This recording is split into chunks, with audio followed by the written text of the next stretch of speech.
Well, welcome to Slayer Talk. I don't recall. Well, I don't recall who hosts the show, but here you go. What the fuck? Did you get brain damaged? Is that what's happening now? I don't understand. Close. That was Ronald Reagan. Sorry to get political, everybody. Oh my. Remember the Iran-Contra affair? Well, I don't recall. Welcome to Slayer Talk, everybody. My name is Mark. With me, as always, is my defeated girlfriend, Carol. How you doing today, Carol? Hey, what's up? Not much. It's been a good week here. It is October 7th, 1997. And as you may have been able to tell by the intro, we asked for votes. Oh, and we got them. And you delivered. And it was an overwhelming response in favor of, I'm not gonna sit here and brag, but I would only say 99.5% went with you, though. I still got 0.5% of one person. Okay. Yeah, someone wants to give you five inches of oh my, one person, I think. So we got many votes. We got some people that wrote in as well. We'll read you a smattering of them. These people were kind enough to write in, so we'll grace you with some. Before we get into the episode, we'll grace you with some. Carol handles the correspondence. If you ever write into the show, latefeed1994 at AOL.com, you're essentially writing into Carol, and then she tells me about it. So yeah, I read him the emails. Yep. We sit in a bath together, and she reads me the emails. Yeah, I drag the computer into the bathroom somehow, set it on the edge of the tub, and try to pretend it's not a suicide attempt. Right, that's right. Okay. Our gateway computer or whatever. Our Apple IIe. All right, so I'm going to read you 5 of them. Yeah, okay. I hope that's not too many. No. All right, so hey, what's up? Hi, Carol and Mark. I love all your shows, and I look forward to each one. But 90210 is my particular favorite, even though I've never actually seen the show. Oh, it's just so funny. It's mine, too. It's so funny because it's like your sister. Yes, my sister also listens to the 90210 show and has never watched 90210. You asked us to write in about the intro for Buffy. Sorry, Carol, but I like Mark's intro better. Oh. Of course. Just stabbing hard, isn't it? The interaction between the two of you was way funnier with that one. You hating his intros is actually really funny. Alrighty. Yeah. Well, that's no problem because I really, really do. Anyway, thanks for all the laughs. You two are the best. Hope you get married soon. Oh, yeah. Nudge, nudge, hint, hint. Love, Rachel. Okay. Thank you, Rachel. That was so awesome. Thanks for that ultimatum, Rachel. Hi, Carol. I like you better than Mark, okay. But I have to say his intro is better. Yeah, here we go. I hope you understand. I still love you, Kyle. Uh-huh. Thank you, Kyle. That makes my day. Yeah. Somebody likes me better. Uh-huh. Yeah, Kyle, watch your back. You may have made an enemy, Kyle. Say, don't walk around any bushes, Kyle. Goodness. Okay. If there's a van parked right next to your car, Kyle, maybe walk out to the car with somebody else. Look over your shoulder. Those panel vans. Those doors open real easy. Do they? You're being a little creepy there, sir. Kyle knows I'm joking. All right, next is from Tom. Oh, okay. There's another lover of yours. Everybody loves me, Mark. Everybody. I know. Buffy, hello. My name is Tom, and I'm a huge fan of the show. I think Slayer Talk is my favorite, and I'm writing in about the intro. That's this show. I also don't really love what Mark does for the intro, but I still have to pick his because I think the banter between you two and you hating it is hilarious. So is that your half? So yes. So I'm kind of Carol's side and I'm kind of Mark's side. Thanks for the best podcast out there. You make my workday so much better. Aw. What's that word? I don't know. That's an interesting word. We should maybe use that. Yeah, I don't know what that means. But thank you very much. Nice made up word for our tapes. See, he's kind of on my side though. Yeah. Kind of. It's a little bit. Okay. Something. He sees my point. I guess that's some validation amidst the flood of people against you. Right. Next is from Jess. Well, does Jess love me? Honey, I love you, but nobody else loves you. Wow. Wow, the truth starts to come out now. You lose one vote. We should have bet. We should have, but we didn't. So sad. Hey, what's up? Hey, Carol and Mark. You two are my favorite thing on the internet. See? You're her favorite thing on the internet, too. I got a reward anyway. Did you? Yes. Because you get to keep making your annoying intros? Yes, yeah. Sure. The chemistry and the banter between the two of you is so good, and you are both so funny. Thank you. I don't usually write fan letters, but I wanted to let you know that even though you're my girl, Carol, I'm her girl. See, well, there you go. Here's another one that loves you. You're wrong about the intro to Buffy. Mark's intro is hilarious, and you hating it is even more hilarious. See, I'm even more hilarious. Yeah, I know. I'm fucking dog food. I got it. You two somehow fight, but keep it light at the same time. Anyway, thank you for the hours of entertainment, and God bless you both. Love, Jess. Thank you, Jess. That was so sweet. Yes, very nice. And last one, Cindy. So, hey, Mark Cindy and Lou Carol. I love your shows. They are all hilarious because they all have the two of you. Oh, nice. Did you guys take improv classes, or do you script the shows? No, neither. No. We do not script. We just... I feel like if we could come up with so much better if we scripted the show. Do you? Because I feel like the spontaneity is what makes us funny. Well, I feel like the jokes would be better if I scripted it. Yeah, if you did. I couldn't come up with a joke if I tried. But, I mean, thank you so much. That's so, like, amazingly sweet. What a wonderful compliment. We've never taken improv class. I started listening to you about a year ago, and I've gone back and listened to all the old tapes, and I finally caught up. Wow. Wow. Who did you find? Like, thank you. all those old tapes. Right? Oh, it is on our website, though. Yeah. So, that's how. I've digitized it. Because you're brilliant. Yeah. You asked to write in about Buffy intros, and I have to say that I preferred Mark's intro, and I like the annoyance from Carol. Oh, there you go. A lot of people like you being annoyed at me. You two are the best. Love, Cindy. I think that fulfills their hate fantasy of me and their love of you. Everyone's on your side. Everyone's on your side because they all love your annoying intro. Yeah, but they all want you. They all want to root for you against me, even though you're wrong. No, you know what I think it is? It's because everybody was voting against me. They wanted to make me feel better, so they said nice things about me. That's all. Well, that still means they care enough about you to not want to hurt your feelings even though they're voting against you. Well, I love you all, too.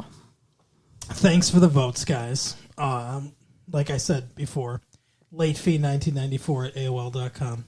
If you want to write us and just tell us how great we are. Or you could tell us we're dog shit. Whatever. I mean, you could. If you wanted to, yeah, you could do that. Or if you have any requests, like any requests for anything. We did do the hamburger movie for Scott. We did do the hamburger movie for one of our fans. I think it was Scott, right? I think that was his name. Yeah, friend of the show, Scott, of course. Yes. So, yeah.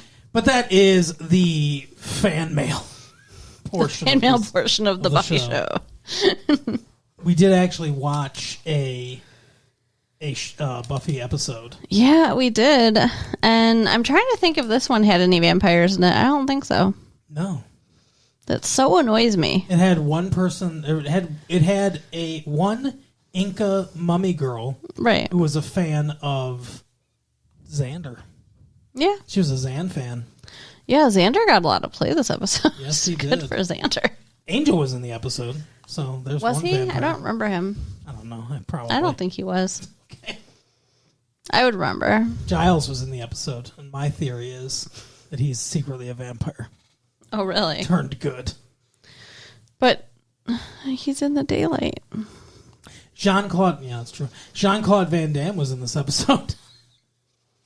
Didn't you think that fucking dude in the white karate thing looked like Jean-Claude Van Damme? A little bit. It's like they wanted Jean-Claude Van Damme for that. Steven Seagal, that's who I'm thinking of. He looked more like Steven Seagal.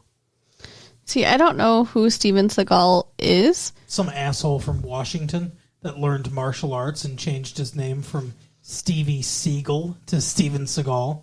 And then, got some movie roles. Wow. Okay. I'm jealous.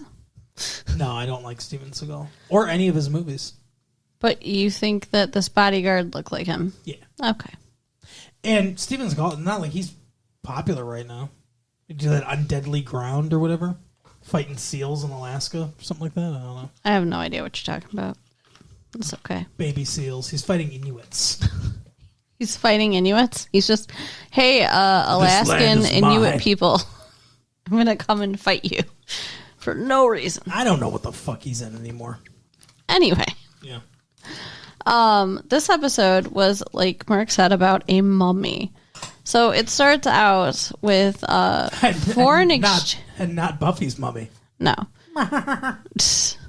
Starts out with foreign exchange students. They're having a foreign exchange student program for like a week. Yeah, it's very weird. Who's going to come all the way like from a whole nother country for like 1 week? Yeah, I'm going to fly into America from Norway. Or two. It was 2 weeks. From Oslo. I could see 2 weeks. I did 2 weeks in Mexico. I could see that. Did you? Yeah. I did. No, I'm aware. But Buffy's supposed to get somebody from South America. They never specified what country, I don't think. South America's just one country, right?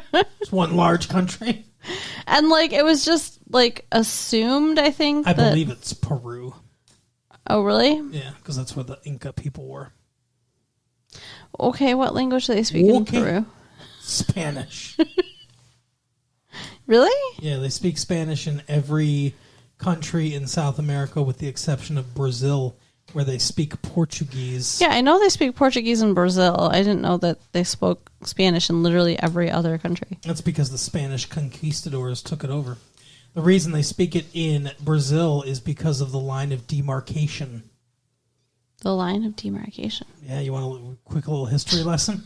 The Pope, Spain and Portugal, and I mean, basically it was just Spain and Portugal at the time.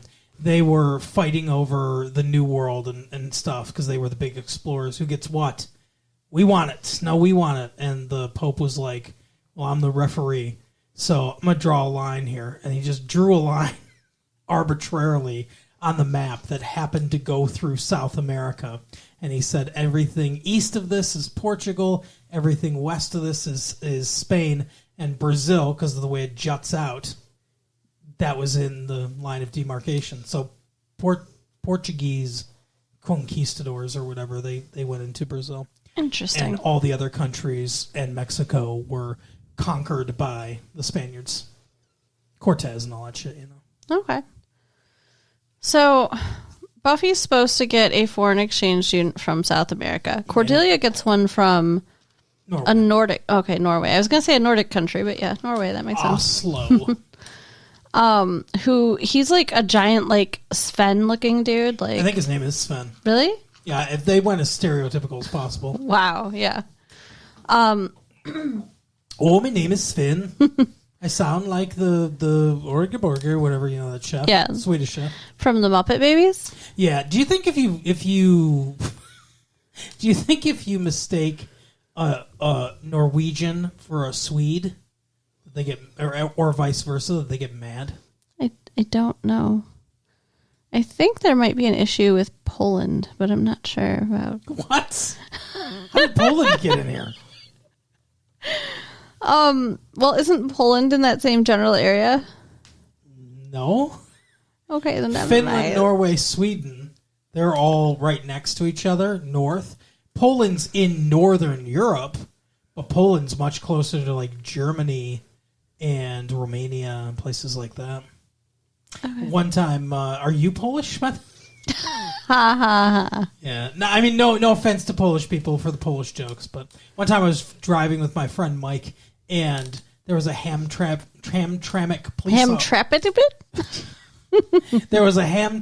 police officer down in like Madison Heights, right? Mm-hmm. We're like, what is he doing way over here? And I was like, oh, there's a lot of Polish people in Hamtramck, and Mike goes, well, that explains it. I don't understand. He got lost, you know. Oh, like, I thought you were gonna say there was like a pasty shop or. Oh yeah, there is actually in Clawson, right there. But yeah, Barb's Pasties. If you're ever in Clawson, Michigan, check out Barb's Pasties. Pasties are Polish, right? I'm not crazy, am I? I have no idea, to be honest with you. All I know is I don't think they're necessarily Polish. All I know is that the lumberjacks used to eat them. For those of you that don't know, a pasty is essentially a pot pie, but Professor Mark. But like whole, right? So it's like dough wrapped around, and then there's like chicken and gravy and stuff like that, or beef you can get inside of them. They're delicious. They are. They're excellent, and the loggers used to take them when they went to log, because it's like a whole meal in a little handheld thing right there. So we got a little derailed here, I think, just a smidgen. We were talking about... You keep sidetracking us. We were talking about how they're going to do this exchange thing, and then they're on a field trip. Punchkis, yes, that's Polish. That's what you're thinking yes. of. You're thinking of punchkis. Anyway. For those of you that don't know, punchkis are essentially donuts. Jelly donuts. Yeah, that every year...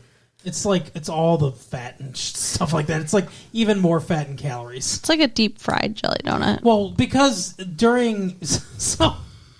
we eat them on Fat Tuesday, right before Lent. Now, I have a question. Doesn't everybody, or is that just a Michigan thing? I think it's more than just Michigan, but I want to say it's like upper Midwest. I don't know if they do everywhere.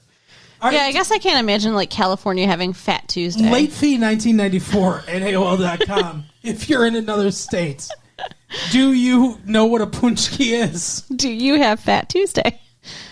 So that's Mardi Gras is Fat Tuesday. That's French. That's literally French for Large Tuesday. Well, I know Mardi Gras. Mardi Gras is when you flash your titties, right. But why Mardi Gras is the same day as when people eat punchkis, I don't understand. That's because that's the Midwest. Instead of flashing our titties, we eat punchkis. Yes, exactly. But yeah, so what they used to do is they take all the the fat and the lard and so all the leftover stuff, the donut shops, right? And they would just hey, make it all, just and they were very fattening, calorie dense donuts and stuff like that, right? And they were okay, now because people aren't going to eat it for Lent, so they get rid of all the stuff. Interesting. Yeah. Okay, they're on a field trip the punchki makers museum. And they're there Late to see 1994 at AOL.com if you want to hear any more fun facts. I think that could be a whole separate tape. There was I saw something in the newspaper or Mad Magazine or something like that was so funny to me one time. Someone was fun fact, strawberries aren't really berries. And then somebody underneath that wrote, funner myth. Yes, they are.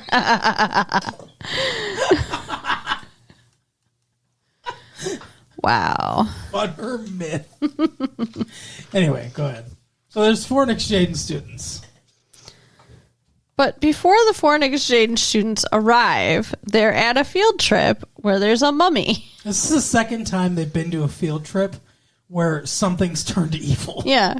So they've got this mummy who was sacrificed by the Incans. Yeah, she's a virgin. Yeah, virgin sacrifice. Princess. I don't understand. I mean, okay, sacrifice the virgin. I get it. You throw her in the volcano. Whatever. It's something they used to do. That makes sense. But why mummify her? And they didn't even do it right. They didn't throw her in the volcano. Because it's pretty hard to mummify someone after you've thrown them in a volcano. Right. So there's no way they threw her in a volcano. No, but she's in like a casket with a shield over her, and she's not preserved. It's like a plate or something like that. I mean, she's well preserved for how old she is. I guess she's like 5,000 years old or something. But like, she looks gross, and she's not wrapped up in like, the little things that they're supposed to be, like she the gauze. Have the white wrapping. Yeah, she should have the white wrapping, and we shouldn't have to look at that. She does have teeth, though. Yeah, like very beautiful teeth. What's up with that? I don't know. I don't know enough about the decomposition of bodies to know if that's accurate or not. I feel like the teeth would fall out, but like this isn't the normal decomposition of bodies anyway. Well, the mummification isn't like, it's not everything. Like, she doesn't still have eyes. Doesn't she? No. Are you sure? They're just holes. That's really fucking creepy. Yeah. So, somebody breaks this shield that's covering her body. Yeah, we never get an explanation for this either. Just some jackass. It's not like, it's somebody from the school. Yeah, random student. He's like fucking around with other stuff at the... Touching things he's not supposed to. Yeah, and they said something like, oh, that's God's gift to the curve or whatever, because I guess he's like just an idiot. Mm-hmm. And there's no explanation. It's not like the other episode with the people... The jackals. The people that ate the principal, yes. Where someone was actually like trying to do it or anything. It's just some fuck up. Right. Who breaks the plate that's, I guess, is the only thing sealing her. Thank God they took care when they shipped her. Right. I'm glad that the people that moved her from city to city weren't the same movers that moved me from a house down the street. But, yeah, he breaks it, and then she, like, animates and reaches out and grabs him and pulls him into the coffin. And kisses him. Yeah. And sucks out his fucking life force. Yeah. So, and not the fun way that she could have done that. Oh, wow. But through his lips. That's awful, Mark. Ew. Ew, ew, ew. She has no eyes. Come on. Well, that's 2 extra holes, right? What is wrong with you? It's been so long since I've made you say that. Congratulations. You've gotten too used to me. So I've got to go over the top to do it. Now, it turns out when she's no longer gross because she sucked out some life force, you wouldn't mind this girl's lips being on you, I'm sure. Wow. She's a decent-looking girl. It depends, because we still haven't gotten confirmation. The episode didn't give us confirmation if she can actually like kiss or do other things with her mouth and not suck the life force. Wasn't she kissing Xander? Yes. Without taking his life force? Well, she started to, but then she stopped herself. Right. But I guess she was without taking his life force, yeah, I guess. I think she could. Yeah. I don't know. I think she can turn it off and on. Yeah, I think she was just like really like hungry for life or whatever, and that's why she had to hungry stop. For something. Right. Yeah, she is a virgin. That's right. But this girl shows up in place of Buffy's foreign exchange student. Because she kills him. Yeah. How does she get to the fucking bus depot? I don't know. They never said. Like, she's at the museum, and then she's at the bus depot. And why does she know that there's going to be someone there from South America? That's also... because they were talking about it. She heard. Yeah, she said she heard stuff. Like, she was all around the country, and she heard things. So Chicago, New York, and stuff like that. Which, by the way, is the creepiest thing on any of these episodes. Because it presupposes, or it implies, that after she was killed 5,000 years ago or whatever, from that moment on, she's been conscious and aware, but stuck in a coffin and just shipped place to place. Ugh. And can't see anybody because she has no eyes. So can only listen and hear people. That's awful. That's a fate worse than death. I mean, that's monstrous. Yeah, and aside from the fact that she killed a couple people, she didn't seem like a bad person. No, she was really friendly with Buffy. She was a good love interest for Xander. Like, I would have been happy if she'd been, like, you know, the new cheerleader at school or something. And, like... Well, the whole episode, I was like, hey, you know, if she's got to kill people periodically to live, then I guess she can't stick around. But, like, if she only had to kill those two and is a full person now, then maybe just, you know... But that was not the case. No, she did have to keep killing. Yeah, she started to mummify again towards the end, which is why she was trying to kill some boy in a closet. Yeah, some. Well, so I guess there's not a lot of plot to go into this episode. It's all pretty straightforward. Yeah, because we know from the very start that she's the mummy, but she's pretending to be this exchange student, and she wants to live a normal life with normal teenagers, and she goes and stays with Buffy. Cordelia's got the Sven dude, and she's always talking to him like he's a baby. Yeah, like he's a dog. Stay, Sven. Come, Sven. Yeah, come on, Sven. Bitch. And like, you think he doesn't... She just assumes he doesn't speak English. And she's like, he doesn't speak a word of English, but at the end you find out he does. Yeah, and he thinks she's an idiot. Right. Yeah, because she was talking down to him to the point that he thought she was stupid. Like yeah, that's how she talked. Like, I don't know. Get me... I'm trying to think about... Punchy, yeah. I kept wanting to say coffee, but coffee's right. Yeah. You can't add a Y to coffee. Coffee.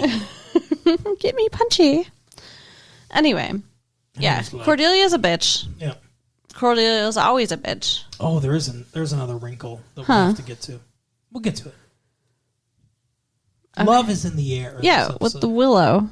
And, Willow. She Oz.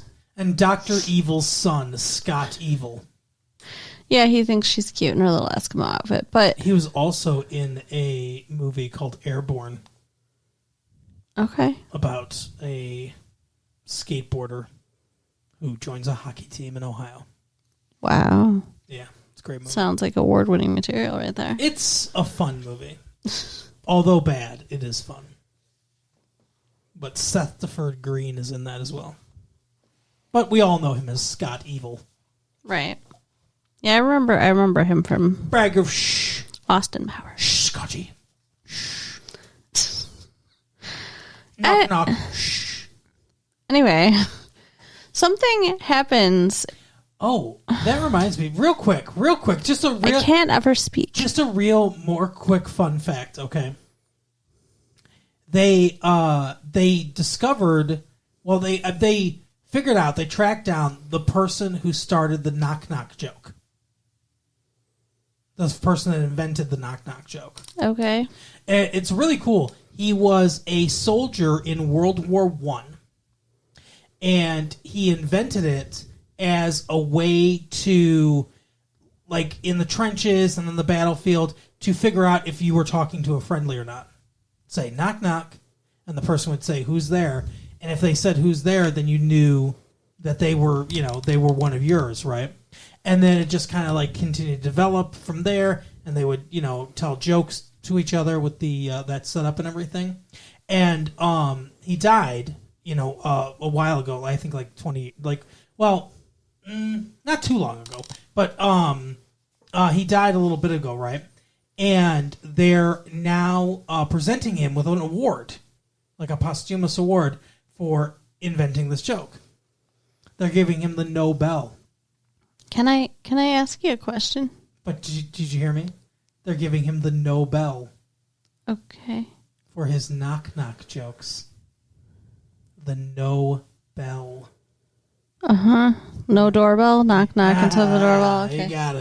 You got it. Ask me a question. What the fuck happens in your brain that makes you go, we're talking about Buffy and, like, Seth mummies, and I'm like, hey... Let me talk about the history of the knock-knock joke. Seth Green. What does Seth Green have to do with it? He's famous because of the shh, knock-knock. Who's there? Shh, all that stuff. Oh, my God. From Austin Powers, It's like some kind of frightening, like, maze in there. Oh, my God. You have no idea what it's like to live with this brain. I don't. Anyway. Actually, I do, because I live with you. No, but in your own head. It's but even worse. You don't keep things to yourself. That's true. Your nightmare is my nightmare. That's true. It's kind of worse on your end, actually. It's like chalk being scraped against a chalkboard, but it's even talking about it, you can feel it, right? But then it's so much better when it's you doing it than when it's somebody else doing it. Yeah, it doesn't hurt as much. Makes sense. Same kind of thing. Only it's my brain. So I was trying to say yes that earlier in the episode something occurred, and I can't remember. This is where improv classes. Jesus Christ, coming in. Okay, sorry. Go ahead. Something happened in the episode with Willow where she decided that she's done fawning over Xander. Well, yeah, because Xander and Buffy are having a conversation. Oh yeah, she overhears him. Buffy's like, "Hey, why don't you ask Willow to this dance?" And he's like, Willow's not. She's like, "Don't you ever think about kissing Willow or Willow's lips or something like that?" And he goes, Willow's like my best friend, and like, she's like a comfortable, hoodie and stuff like that, and you don't want to fuck a hoodie. Wow, yeah, that's what he said on the primetime television show. Basically. But yeah, that was the gist. The WB. So she decided she's going to be done. So I'm proud of her. Like, it was really kind of pathetic watching her. Oh, I hated it. Yeah. I hate her fawning over him. I hate him fawning over Buffy. The love triangle is I don't like, it's just, it doesn't really fit their characters. They should all be friends, and then they should just have other love interests. Yeah. Well, I mean, Buffy definitely has another love interest. Yeah. Who was not in this episode. Probably not. Sadly. Oh, I know. But, okay, so we've got the mummy girl living with Buffy. She's actually really nice. Yeah. And Xander's talking about, like, the three of them should go to the dance together. Not Buffy. Him and Willow and mummy girl. No, it was him and Willow and Buffy, yes. But then Mummy Girl goes instead because Buffy has Mummy Girl exists, right? And then Buffy has plans. So her plans are to find the Mummy Girl. Yes, but yeah. So he's like, all three of us should go to the dance, and then she's like, no, you know what? You two just go. Well, because they start getting closer. As she's there, because she's there for a few days, and they have some time together and everything. They ask her if she could interpret the ancient Peruvian that's so weird. Text on this thing because she's from Peru. It's like saying to one of us, "Hey, can you translate this fucking Latin?" Right? Because your language is derived from it. Like, it's ridiculous. Yeah, it is. Or like, do you know this Cherokee?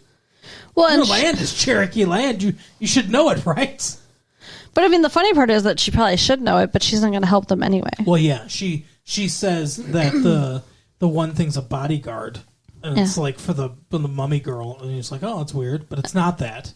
And then the bodyguard though shows up. Yeah, because the bodyguard wants to kill her because it's actually his job to make sure she doesn't rise. Where was this guy? Like, was he in the plate? Where did he come from? I don't understand. That's true. That's never explained.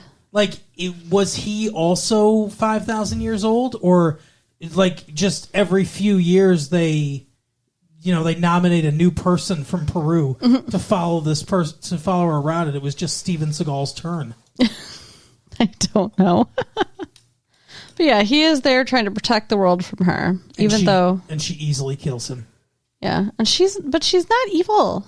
She's just self-preservation. Yeah, she did it out of self-defense. It's understandable. Look, everything's understandable. If you had been in a fucking tomb for 5,000 years, only able to hear people, I think we could forgive a few murders.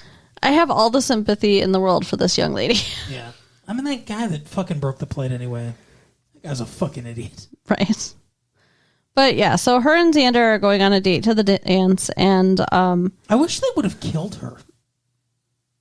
Like, that might have been that might have been a good compromise. Instead of turning her back into a fucking mummy that has to again just be in a suspended state, if she would have been like, look, just kill me instead. Yeah, that would have been better.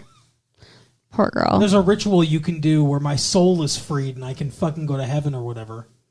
Or whatever version of heaven this world has. But instead, she gets 5 seconds in heaven or whatever, 7 minutes in heaven with Xander. How long is that game? Yes. Did you say 5 seconds in heaven? Yeah. Wow. You were with some, stingy kissers, premature ejaculators or something. Oh, Jesus. Come on. 5 seconds, Carol. She's still a virgin at the end of the show, okay? You know that it's not me. 5 seconds. Of course not. Okay.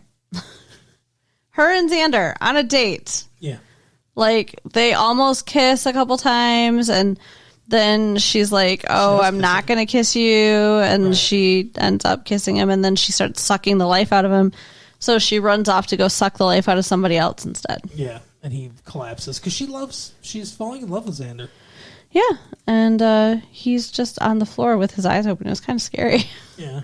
They come in and find him. Buffy finds him, and Willow, and he's like, oh, what a kiss. What a woman.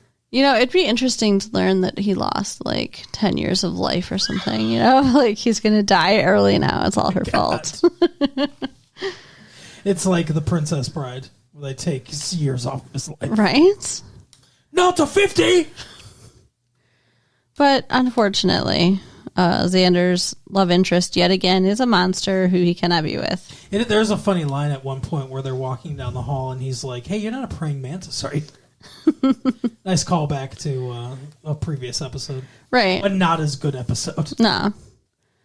But, I feel bad for him. Well, eventually he's got to find some love interest. Well, we'll see. Cordelia has a love interest in this episode. It's some fucking idiot that's in a band. I don't remember. We get introduced to them, and he's just like some moron.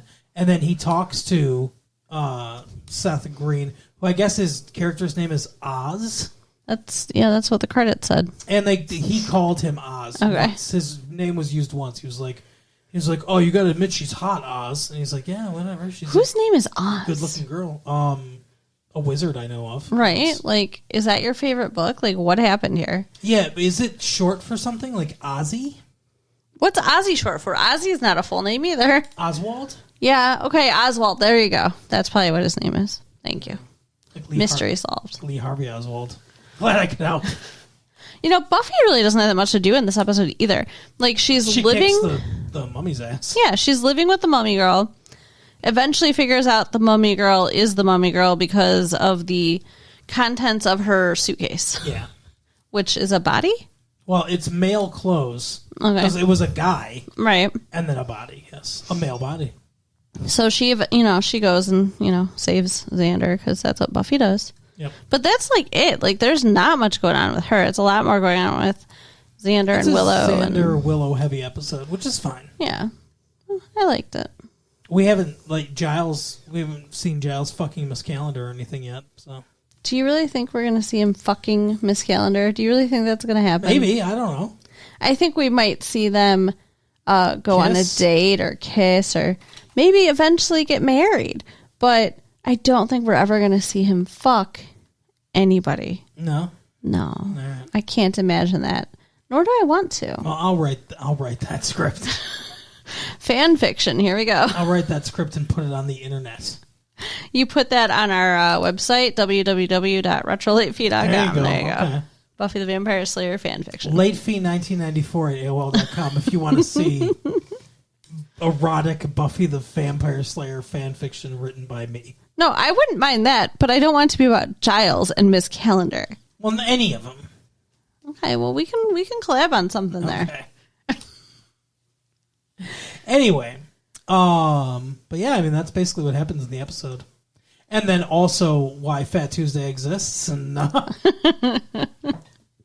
yeah. And all the other stuff we talked about, the line of demarcation and it's been a long day, I think. If you want to pass your history class, listen to these tapes.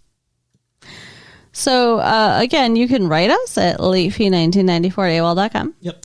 Check out our website at www.retrolatefee.com. That's true. And share the tapes with your friends. All right, we'll see you next time. Bye. Bye.